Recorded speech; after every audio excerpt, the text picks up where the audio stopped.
Welcome back. देखिए हम लोग आज कंटिन्यू कर रहे हैं आगे कन्वर्जेंसी ऑफ कॉम्प्लेक्स फंक्शन को, ठीक है। और आज हम लोग देखेंगे radius of convergence of complex function का डेफिनेशन और इससे कुछ इम्पॉर्टेंट रिलेटेड रिजल्ट और इसको किस तरीके से फाइंड आउट करते हैं इसको, ठीक है। तो देखिए यहाँ पे हम लोग देखेंगे तो जो radius of convergence of complex function है इसका डेफिनेशन क्या होगा। इसका डेफिनेशन होगा, ठीक है, दी लार्जेस्ट आर, ध्यान दीजिएगा, लार्जेस्ट आर यानी कि जो बड़ा से बड़ा आर पॉसिबल है, जो बड़ा से बड़ा रेडियस पॉसिबल है वो लेंगे, so that complex function f z converges absolutely on this region, ठीक है। अब ये आप देखिएगा तो ये फिर से क्या है, ये हमारा जो है डिस्क ऑफ कन्वर्जेंस है, ठीक है। इसको हम लोग क्या बोलते हैं, इसको हम लोग बोलते हैं डिस्क ऑफ कन्वर्जेंस, ठीक है ना, डिस्क ऑफ कन्वर्जेंस। ये हम लोग लास्ट लेक्चर में देखे थे, ठीक है। तो डिस्क ऑफ कन्वर्जेंस है, तो the largest r so that complex function converges absolutely on z minus z not less than r, ठीक है। तो ये अगर ये एग्जिस्ट करता है, ठीक है, तो यहाँ पे जो कैपिटल आर है इसको हम लोग क्या बोलते हैं, इसको हम लोग बोलते हैं रेडियस ऑफ कन्वर्जेंस, राइट। यही हम लोगों ने लास्ट लेक्चर में देखा भी था, ओके। चलिए अब देखिए इसका फार्मूला, अगर आप आर को फाइंड आउट करना चाहते हैं तो उसके लिए फार्मूला क्या होता है, तो फार्मूला होता है, अगर ये जो है आपका कॉम्प्लेक्स फंक्शन है और आपने इसको इस तरह से पावर सीरीज में लिख रखा है, ठीक है, तो इस पावर सीरीज़ को देखिए, इस पावर सीरीज़ में जो कोएफिशिएंट है ना उस पर हमारा जो है इंटेंशन होगा, और जो आर है रेडियस ऑफ कन्वर्जेंस वो आप इस फार्मूला से निकाल सकते हैं, ठीक है।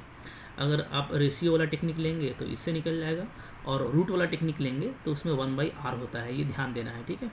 क्लियर है। तो ये मैंने लास्ट लेक्चर में बताया था इसका लॉजिक क्या है, ठीक है। तो ये अगर आप रेशियो वाले से लेंगे तो ये आर का फार्मूला आएगा, और रूट वाले से लेंगे तो चूँकि रूट वाले का कन्वर्जेंसी रेशियो वाले के उल्टा होता है, रेसिप्रोकल होता है, तो ये यहाँ पे 1/r होगा, ठीक है, ये ध्यान देना है। अब आइए कुछ इंपॉर्टेंट रिजल्ट देख लेते हैं, ठीक है, जो हमको कंपटीशन में थोड़ा फास्ट स्पीड देता है, ठीक है। देखिए वो रिमार्क्स के तौर पे है। नंबर 1 ये है कि derivative of F Z has same radius of convergence that of F Z, ठीक है। जो एफ जेड का होता है वही उसके डेरिवेटिव का होता है, ठीक है। रेडियस ऑफ कन्वर्जेंस चेंज नहीं करता, तो कह सकते हैं कि डिस्क ऑफ कन्वर्जेंस भी आपका सेम रहता है, ठीक है। इसी तरीके से इंटीग्रेशन अगर आप करते हैं एफ जेड का तो वो भी आपको सेम आता है, लाइक ऑफ एफ जेड, ठीक है। जो फंक्शन का था वही इंटीग्रेशन का भी आएगा, तो डिफ्रेंशिएशन में और इंटीग्रेशन में चेंज नहीं करता, ठीक है। क्लियर है जी। चलिए आगे देखते हैं, ये है आपका 3 नंबर। 3 नंबर क्या है, अगर r इक्वल टू इन्फिनिटी हो जाता है, ये हम लोग लास्ट लेक्चर में देखे थे, तो इसका मतलब है कि एफ जेड हर जगह पे कन्वर्जेंट है, ठीक है। तो ये कहलाता है, दैट मीन्स कि ये एनालिटिक है एवरीवेयर, तो इसको हम लोग इंटायर फंक्शन भी कहते हैं, ठीक है ना। अगर r इन्फिनिटी आ जाए दैट मीन्स ये इंटायर फंक्शन है, यानी एनालिटिक है एवरीवेयर, ठीक है। चौथा रिजल्ट देखिए, चौथा रिजल्ट ये है कि अगर एफ जेड आपका ये पावर सीरीज़ है, और इस पावर सीरीज़ में जो कोएफिशिएंट है वो अगर आपका क्या है, अगर आपका वो इस तरीके से पीस वाइज वैल्यू दिया हुआ है उसका, जैसे n इक्वल टू इवन पे un है, n इक्वल टू ऑड पे जो है vn है, तो ऐसे केस में जो रेडियस ऑफ कन्वर्जेंस है, ठीक है, रेडियस ऑफ कन्वर्जेंस को शॉर्ट में ROC लिखेंगे, ठीक है, तो जल्दी जल्दी होगा, ऑफ un। तो देखिए अगर un का रेडियस ऑफ कन्वर्जेंस R1 लेते हैं, ठीक है, un अगर कोएफिशिएंट है और मेरा रेडियस ऑफ कन्वर्जेंस अगर R1 आता है, और अगर हम Vn को कोएफिशिएंट लें और रेडियस ऑफ कन्वर्जेंस अगर R2 आए, ठीक है, बात समझिएगा। हाँ, मतलब क्या, मतलब ये कि हमने ये सीरीज लिया Un और Zn, ठीक है, यानी An का वैल्यू क्या लिया Un, तो इसका जो रेडियस ऑफ कन्वर्जेंस है वो क्या आ गया, R1 आ गया, ठीक है। फिर इसी तरीके से रेडियस ऑफ कन्वर्जेंस क्या आ गया, R2 किसके लिए, फॉर सिग्मा Vn Zn, ठीक है। अगर इन दोनों का आपको पता है ना, बात फॉलो कर रहे हैं, और इसी के साथ आपका कोएफिशिएंट जो है an वो वेरी कर रहा है, ठीक है, तो इस केस में जो radius of convergence for this power series होगा वो क्या होगा, वो होगा आपका सुप्रीमम ऑफ 1/r1, 1/r2, ठीक है। इस फार्मूला से आप निकाल पाएंगे। जैसे मैं एक आपको एग्जांपल दिखाता हूँ यहाँ पे, एग्जांपल से वो हमारा ज़्यादा क्लियर होगा, ठीक है। जैसे देखिए एग्जांपल सपोज कीजिए, ठीक है, कि मेरे को ये गिवन है, ठीक है, लेट an आपको दे रखा है 2n, ठीक है, जब आपका n इवन होता है, और दे रखा है 3n जब आपका n क्या है, ऑड है, ठीक है। देन रेडियस ऑफ कन्वर्जेंस यानी ROC of sigma ANZN is, ये क्या होगा, ये हमको निकालना है। ठीक है, तो देखिए यहाँ पे ध्यान दीजिए, यहाँ पे अगर हम लोग AN का वैल्यू 2n ले लें, ठीक है, तो R1 ले लेते हैं किसके लिए, फॉर सिग्मा 2nZn, यानी अगर हम AN का वैल्यू 2n लें, ठीक है, तो R1 क्या आएगा, तो फार्मूला आपको पता है। ठीक है, अगर आप जो है इसको रूट टेस्ट से ले लें तो 1/R1 इक्वल टू क्या होगा, 2n का पावर 1/n ऐसे लगाते हैं। ठीक है, और साथ में आपका लिमिट होता है क्या, n टेंडिंग टू इन्फिनिटी, तो ये तो आपका सिर्फ 2 ही आएगा, तो यहाँ से आपका R1 क्या आ जाएगा, R1 1/2 आ जाएगा। ठीक है, इसी तरीके से अगर मैं R2 निकालूँ, अगर 3n ले लूँ मैं, ठीक है, 3nZn, तो यहाँ पे मेरा R2 क्या आ जाएगा, लाइक दैट 1/3 आएगा। ठीक है, तो फॉर दिस सीरीज, तो इसके लिए देयरफॉर क्या, R फॉर किसके लिए, ANZN के लिए, चूँकि ANZN जो है इसी पे डिपेंड करता है, सिंपली क्या हो जाएगा, ये सुप्रीमम हो जाएगा। ठीक है, 1/R1 यानी 1/2 करेंगे तो सिर्फ 2 आएगा, और इसका लेंगे तो 3 आएगा, तो सुप्रीमम ऑफ। ठीक है जी, अच्छा यहाँ पे मैंने फार्मूला थोड़ा सा लिखा ना, यहाँ पे 1/R होगा, चूँकि दोनों 1 में आपने लिया है ना, तो फार्मूला यहाँ पे आप कर दीजिएगा 1/R। ठीक है, तो चेंज देख लीजिएगा, ROC ऑफ Z। ठीक है, यहाँ पे मैं ले लेता हूँ R का मतलब हो गया radius of convergence, ROC of Z। ठीक है, क्या होगा, उसको हम लोग इस तरीके से निकालेंगे। ठीक है, क्या 1/R is equal to supremum of 1/R1 1/R2। ठीक है, तो इसका R निकालने के लिए क्या करेंगे, हम लोग ऐसे करेंगे। ठीक है, ऐसे ले लेंगे। ठीक है, ये कॉमा कर दीजिए यहाँ पे। ठीक है, तो 1/R इज इक्वल टू लेंगे सुप्रीमम ऑफ 2 और 3, तो सुप्रीमम कौन है इसमें सुप्रीमम इसका 3 है, तो यहाँ से जो रेडियस ऑफ कन्वर्जेंस आ जाएगा वो 1/3 आ जाएगा। बात फॉलो कर रहे हैं ना, इस तरीके से आपको काम करना है। ठीक है, तो देखिए अगर इस तरह का क्वेश्चन आता है तो आपको इस तरीके से डील कर लेना है। ठीक है ना, चलिए कुछ और हम लोग यहाँ पे रिजल्ट देख लेंगे। ठीक है, कौन कौन सा रिजल्ट है देखिए 5वां जो रिजल्ट है हमारे पास में वो ये है। ठीक है, कि अगर आपको इस सीरीज का ROC यानी रेडियस ऑफ कन्वर्जेंस अगर R है, तो आप इन सब का डायरेक्ट देख करके भी आप लिख सकते हैं। ठीक है, हालांकि आप प्रूफ भी कर पाएंगे, लेकिन एग्जाम में बहुत अगर फास्ट आपको करना है तो याद रखिएगा, जैसे AN का पावर यहाँ पे K है, तो देखिएगा एक तो आपका होता है कोइफिशिएंट। ठीक है ना, तो कोइफिशिएंट, और दूसरा आपका हो गया क्या, वेरिएबल। ठीक है, तो याद रखिएगा कि अगर कोइफिशिएंट में आप चेंज करते हैं तो क्या होगा, तो उसके हिसाब से R पे आपका पावर लग जाएगा। ठीक है, अगर कोइफिशिएंट में आप चेंज करेंगे तो ये R के पावर पे इसका इफेक्ट पड़ेगा। ठीक है, और अगर आप वेरिएबल में कुछ चेंज करते हैं तो वो भी R के पावर में जाएगा। ठीक है ना, लेकिन उसका रेसिप्रोकल पावर होगा, जैसे मैं आपको दिखाता हूँ। ठीक है, इसका अगर करना है तो इसका डायरेक्ट क्या आ जाएगा, इसका आपका आ जाएगा R का पावर K। ठीक है, R का पावर K, इसको आप प्रूफ भी कर सकते हैं। कैसे, देखिए हम बता रहे हैं ना, बहुत सिंपल है। ठीक है, अगर हम लोग प्रूफ करने इसका, तो देखिए प्रूफ मैं यहाँ पे कर देता हूँ। जैसे देखिए इसका R है, ओके, तो एक्चुअली R क्या हो गया, तो R यहाँ पे हो गया, कोएफिशिएंट लेंगे तो AN। ठीक है, तो AN का पावर 1/n लेंगे। ठीक है ना, n टेंडिंग टू इन्फिनिटी पे मैं बात कर रहा हूँ। ठीक है, n टेंड्स टू इन्फिनिटी। ठीक है, तो ये 1/R होगा, 1/R इक्वल टू इतना। ठीक है जी, ओके।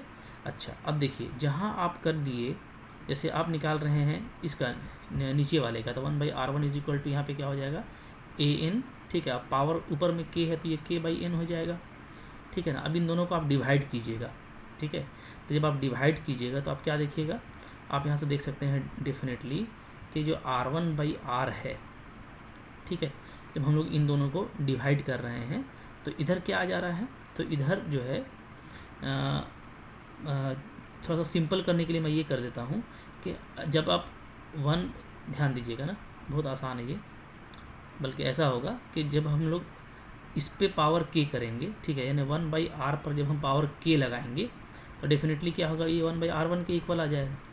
ठीक है, यानी क्या, यानी जो नया रेडियस है R1 वो क्या है, वो आपका R का पावर K है। देख पा रहे हैं ना। ठीक है, तो डायरेक्ट ही आप बोल सकते हैं। ठीक है, इस रिजल्ट को, ओके, कोई दिक्कत नहीं होगा। ठीक है, इसी तरीके से अगर इसका लिखना है तो अब देखिए यहाँ पे Z का पावर Kn आ गया, तो Z का पावर Kn आ गया तो ये हो जाएगा R का पावर 1/K। मतलब अगर वेरिएबल में चेंज हो रहा है तो रेसिप्रोकल में पावर चेंज होगा, और अगर कोएफिशिएंट में हो रहा है तो डायरेक्ट मल्टीपल में पावर चेंज होगा, ठीक है। बट चलिए ठीक है, इसको आप बहुत जल्दी जल्दी कर सकते हैं, कोई दिक्कत नहीं है। जैसे यहाँ पे देखिए, यहाँ पे हम इसको, ये मेरा स्टैंडर्ड फॉर्म नहीं है, ठीक है। तो फॉर स्टैंडर्ड फॉर्म के लिए हम लोग क्या करेंगे, हम लोग ये करेंगे कि के एन को हम लोग मान लेंगे एम, ठीक है। तो एन का वैल्यू क्या आ जाएगा, एम बाई के आ जाएगा। तो अब आपका जो पावर सीरीज है वो क्या हो जाएगा, तो पावर सीरीज आपका आ जाएगा स्टैंडर्ड फॉर्म में, क्या आ जाएगा, सिग्मा, ठीक है, आपका ए एन है, ठीक है ना जी। तो के एन को हम लोगों ने एम लिया है, ठीक है। तो ये हमारा हो जाएगा ए एम बाई के, ठीक है, और जेड का पावर क्या हो जाएगा, एम हो जाएगा, ठीक है जी। ओके, यहाँ पे देखिए ए एम बाई के होगी, यहाँ से उतना तो क्लियर नहीं हो पा रहा है, इसको देखिए मैं इसको एक एग्जांपल से समझाता हूँ, ठीक है। जैसे मान लीजिए मेरे को जो है आर ओ सी दिया हुआ है किसका, ठीक है, लेट मैं ले लेता हूँ पावर सीरीज 2 का पावर एन और जेड एन, ठीक है। तो इसका आर ओ सी क्या आएगा, इसका जो आर ओ सी आएगा वो आपका आएगा, ठीक है, 1/r, ठीक है, इज इक्वल टू 2n का power 1/n under n tending to infinity, ठीक है। तो यहाँ से हमारा r आ जा रहा है 1/2। अब देखिए, अब हम मान लेते हैं कि यहाँ पे तो 2n ही है मेरा, ठीक है, लेकिन यहाँ पे मैं कर देता हूँ जेड का पावर क्या, 3n। तो अब देखिए, अब यहाँ पे क्या करेंगे, तो यहाँ पे हम लोग ये करेंगे कि 3n को हम लोग m मान लेंगे, ठीक है। तो यहाँ से n क्या आ जाएगा, यहाँ से n आ जाएगा आपका m/3, क्लियर है, m/3। तो यहाँ से देखिए, तो यहाँ से अब जो ROC निकलेगा आपका, रेडियस ऑफ कन्वर्जेंस, वो निकलेगा 1/r।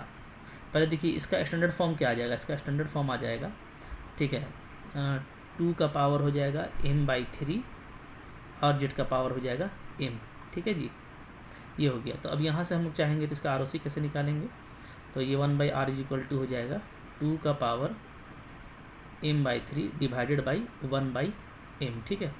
तो ये आपका हो जा रहा है 2 का पावर 1/3। तो यहाँ से जो r है, ठीक है, वो क्या आ जाएगा, 1/2 का पावर 1/3 आ जाएगा, ठीक है। यानी अगर हम इससे कंपेयर करें, इसको हम ऐसे लिख सकते हैं, r डैश कर देता हूँ इसको मैं, ठीक है, r डैश। तो r डैश का जो वैल्यू है वो आ जा रहा है 1/2 का पावर 1/3, यानी ये जो वैल्यू था r, उसका पावर क्या आ गया, पावर 1/3 आ गया, ठीक है। तो ऐसे आप समझिएगा। अब देखिए एग्जाम्पल ही ज़्यादा बेस्ट है कि आप एग्जाम्पल से करें, ठीक है।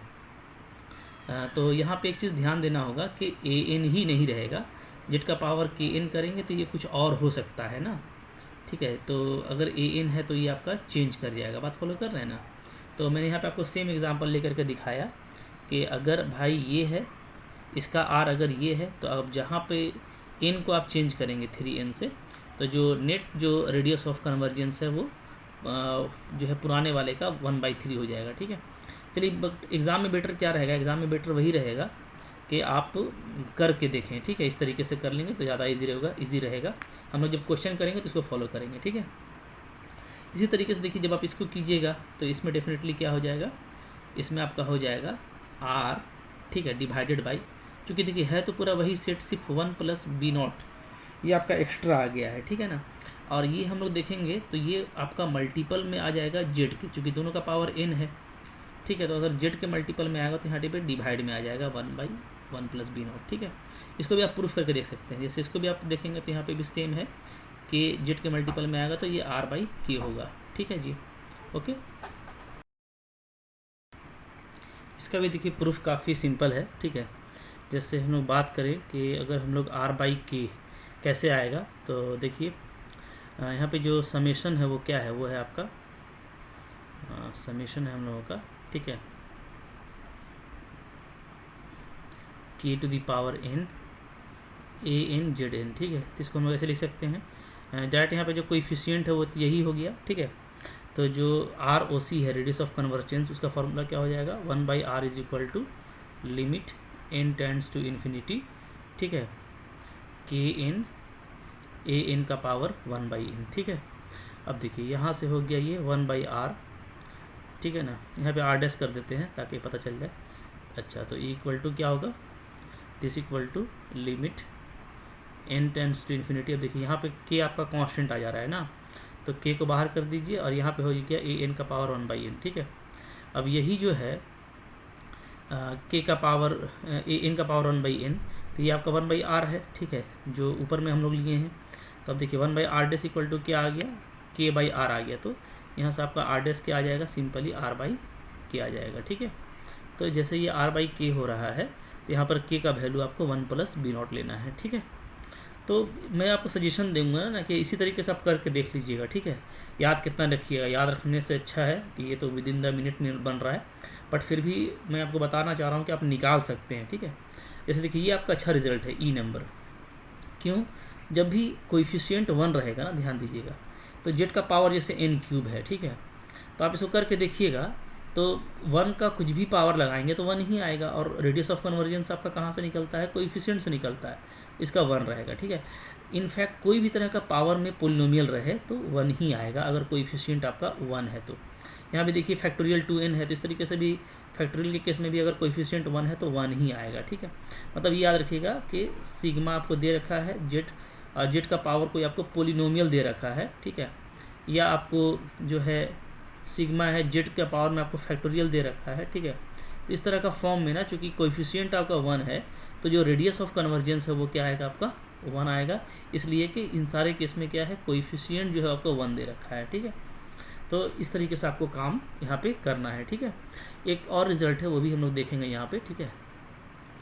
देखिए नेक्स्ट जो है रिजल्ट वो ये है 6 नंबर, कि अगर जो है इस सीरीज़ का ROC R1 है और इस सीरीज़ का ROC R2 है, ठीक है, तो अगर दोनों सीरीज़ का हम सम ले लेना, ठीक है, इस तरीके से, तो इसका जो रेडियस ऑफ कन्वर्जेंस होगा वो क्या होगा, वो देखिए ग्रेटर देन इक्वल टू होगा मिनिमम ऑफ R1, R2, यानी R1 और R2 में जो छोटा होगा उससे डेफिनेटली ये बड़ा होगा, यानी R का जो ROC का जो मिनिमम वैल्यू है वो इन दोनों के मिनिमम वैल्यू के बराबर होगा या उससे बड़ा होगा, ठीक है। तो R का जो मिनिमम वैल्यू है वो इन दोनों के मिनिमम के बराबर होगा। इसी तरीके से अगर आपका कोएफिशिएंट मल्टीप्लाई किया हुआ है पावर सीरीज का, ठीक है, और आपको इसका रेडियस ऑफ कन्वर्जेंस का बात करना है, तो इसका रेडियस ऑफ कन्वर्जेंस R कैसा होगा, मिनिममली, ठीक है, R1 × R2 होगा, ठीक है। अच्छा, अगर डिवाइड में है जहाँ पे Bn आपका नॉट इक्वल टू 0 होना चाहिए डेफिनेटली, तो ऐसे केस में जो R होगा रेडियस ऑफ कन्वर्जेंस, ठीक है, पावर सीरीज का, वो मिनिममली R1/R2 होगा, ठीक है। तो ये देखिए कुछ जो है रिजल्ट था। अब हम लोग आइए कुछ क्वेश्चन देख लेते हैं, ठीक है, कि कैसे हमको जो है रेडियस ऑफ कन्वर्जेंस बहुत जल्दी फाइंड आउट हो जाएगा, ठीक है। जैसे देखिए मैं एग्जांपल कर रहा हूँ, ठीक है, 1 नंबर फाइंड करना है रेडियस ऑफ कन्वर्जेंस, ठीक है, रेडियस ऑफ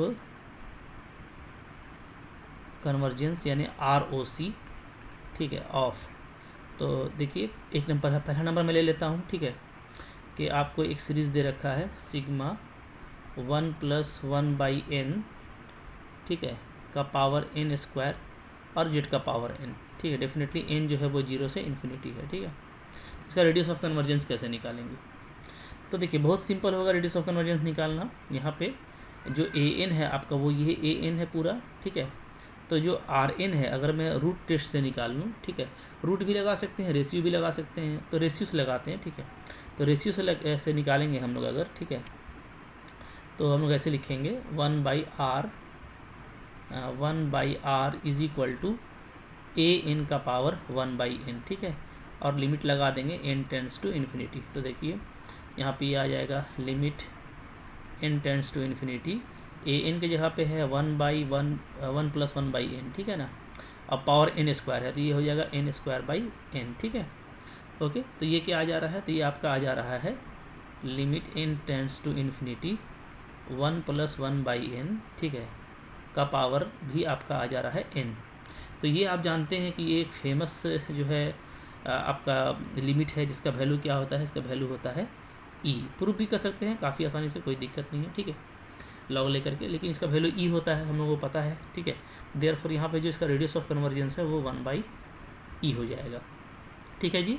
दूसरा क्वेश्चन देखिए, ठीक है, सेकंड क्वेश्चन है आपका कि आपको फाइंड आउट करना है n = 0 से इन्फिनिटी, ठीक है, 2n+3 जेड का पावर n इसका। तो इसका कैसे फाइंड आउट करेंगे देखिए, तो यहाँ पे जो कोएफिशिएंट है वो ये an है आपका, ठीक है। तो 1/r इज इक्वल टू क्या हो जाएगा, 2n+3 हो जाएगा, ठीक है। अच्छा देखिए यहाँ पे रेशियो उतना ज़्यादा काम नहीं करेगा, क्योंकि 1/n लेंगे तो उतना मज़ा नहीं आएगा, ठीक है। तो यहाँ पे हम लोग काम कर लेते हैं किससे, सॉरी रूट काम नहीं कर रहा है तो रेशियो से काम करेंगे, ठीक है। तो रेशियो वाला लेंगे तो क्या होगा, तो रेशियो वाला डायरेक्ट लेते हैं, आर होता है क्या, limit n tends to infinity, ठीक है, an/an+1, ये इसका फॉर्मूला होता है ना, ठीक है। तो ये आ जाएगा आपका limit n tends to infinity, an क्या है, तो an है मेरा 2n+3 और an+1 क्या आ जाएगा, तो ये आ जाएगा आपका 2n+5, ठीक है जी। तो ये आपका हो जाएगा limit n tends to infinity. अगर हम लोग देखें तो ये आपका हो कहलाएगा 3/n, नीचे में आपका हो जाएगा 2 + 5/n, ठीक है। तो अब देखिए लिमिट लगाने से ये 2/2 आ रहा है, यानी आपका 1 आ जाएगा। तो रेडियस ऑफ कन्वर्जेंस क्या हो गया, डायरेक्टली 1 आ गया, ठीक है। बहुत आसानी से आप निकाल पाएंगे, आपको कोई दिक्कत नहीं होगा, ठीक है। जैसे मान लीजिए मेरे को जो है ये करना है, ठीक है। 3rd नंबर का एग्जांपल ले लेता हूँ मैं, निकालना है मेरे को 1 × 3 × 5, ठीक है, 2n+1, ये इसका है, ये प्रोडक्ट दे रखा है आपको, और फिर है जेड का पावर n है, इसका निकालना है, ठीक है। तो यहाँ पे कैसे करेंगे, तो फिर से देखिए फार्मूला वही लगा लीजिए, limit n tends to infinity लगा लीजिए डायरेक्ट, an/an+1, ये रेशियो वाला फार्मूला, ठीक है। तो यहाँ पे देखिए ये हो जाएगा limit n tends to infinity, ऊपर में आ जाएगा 1 × 3 × 5 से लेकर के 2n+1 तक, और नीचे जब हम लोग चलेंगे तो यही चलेगा 1 3 5, ठीक है। लेकिन ये आप ध्यान दीजिएगा कि 2n+1 के बाद एक टर्म और इसमें आएगा, वो आएगा आपका 2n+3, ठीक है। तो इसका एब्सोल्यूट जो है रेशियो का हम लोग निकालेंगे, सारा टर्म तो कैंसिल हो जाएगा यहाँ तक, ठीक है। तो आपका बचेगा सिर्फ नीचे में, और नीचे में बचेगा तो ये आपका क्या आ जा रहा है, ये आपका अंडर लिमिट 0 हो जाएगा, ठीक है। तो यहाँ पे जो रेडियस ऑफ कन्वर्जेंस है वो क्या आ जा रहा है, आपका 0 आ जा रहा है, यानी ये सिर्फ कह सकते हैं कि जो है सिर्फ 0 पर ये कन्वर्जेंट है, ठीक है ना, ओके। अच्छा नंबर 4 अगर आप ले रहे हैं, इसी तरीके से मैं एक और एग्जांपल लेता हूँ, ठीक है।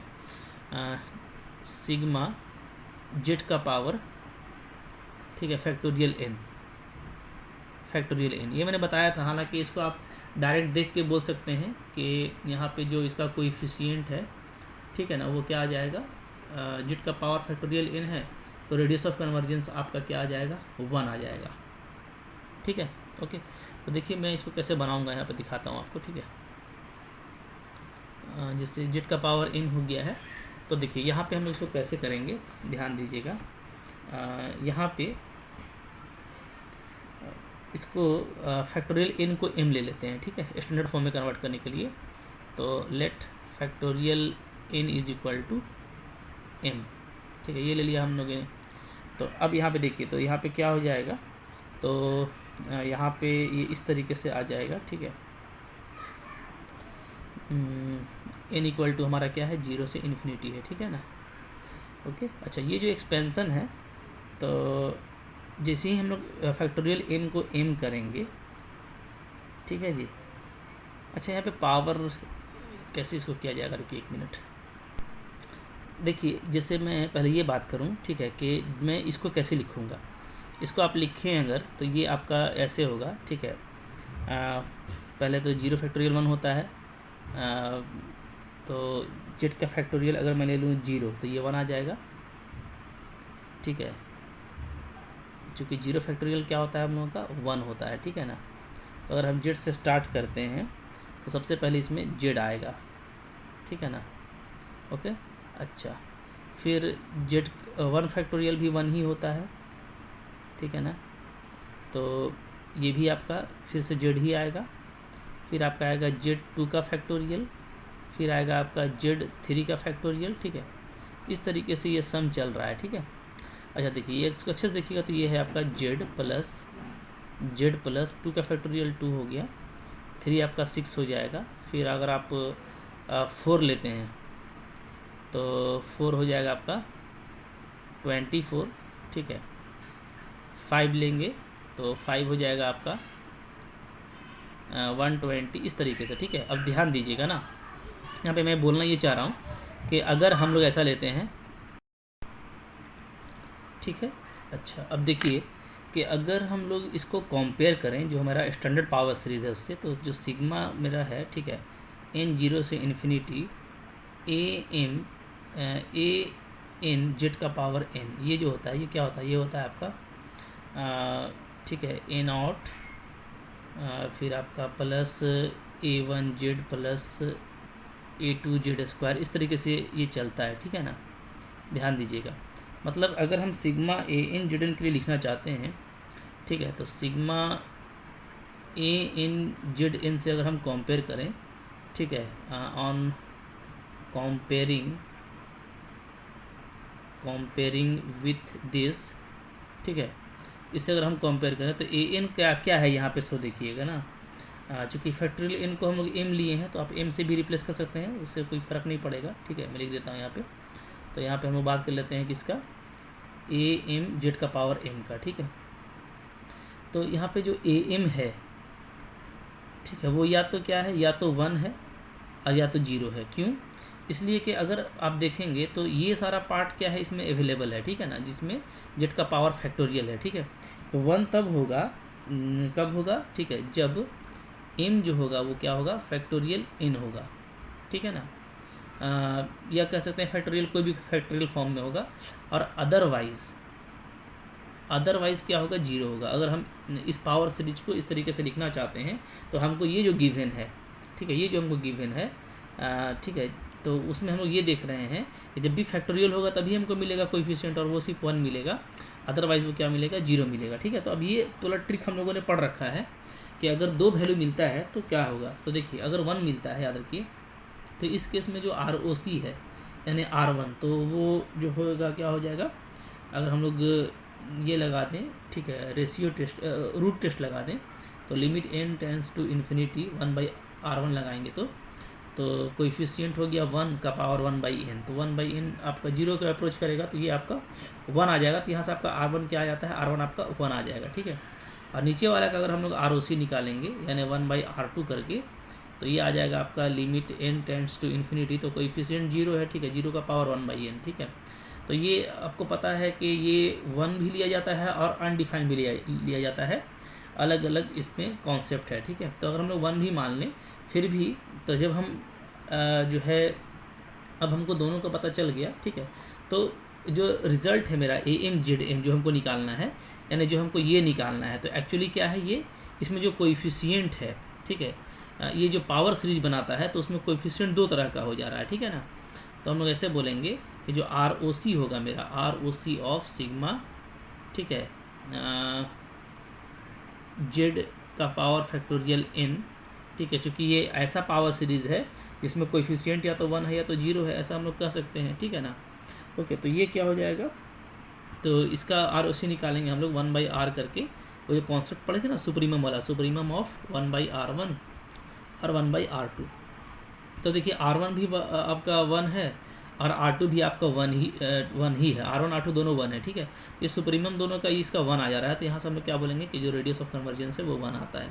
इसलिए मैंने आपको बोला था कि फैक्टोरियल वाले केस में क्योंकि कोएफिशिएंट 1 है तो आप ROC क्या ले लीजिएगा, 1 ले लीजिएगा, ठीक है। इस तरीके से इसको हम लोग यहाँ पे डील कर लेंगे। आई होप आपको ये समझ में आ गया होगा, ठीक है। कुछ करना नहीं है, बस यहाँ पे इसको जब आप पावर सीरीज में कन्वर्ट करेंगे ना, तो आप देखेंगे कि ये ऐसा सीरीज है इसका कोएफिशिएंट या तो 1 है या तो 0 है डेफिनेटली, ठीक है, क्योंकि जाहिर सी बात है कि सिर्फ इन सब का कोएफिशिएंट 1 है। इसके अलावा जितना भी पावर है, जैसे जेड का पावर 3 है, जेड का पावर 5 है, सब आप 0 के साथ ऐड करेंगे इसमें, ठीक है, तभी क्या करेगा, पावर सीरीज को कंप्लीट कर देगा, ठीक है।